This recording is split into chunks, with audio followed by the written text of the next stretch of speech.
بیایید برگردیم به آیت 96 یا 97 سوره نیسا.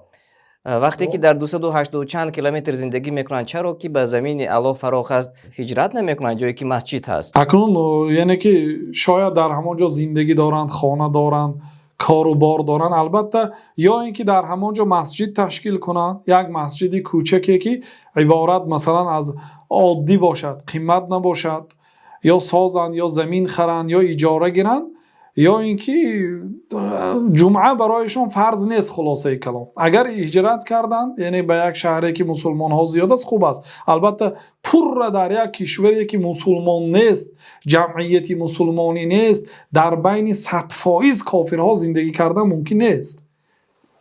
یگانه عائله مسلمان فقط شما یا 2 نفر ممکن نیست. باید در هر یک شهر زندگی کنید که مسلمان ها یعنی که جمعیت داشته باشن، مسجد داشته باشن، یک مرکز اسلامی داشته باشن، حرکت کنن به اینا. اگر نباشد تشکیل کنن یا با اونجا انتقال یابند که مقصد اونجا مسلمان ها هستند.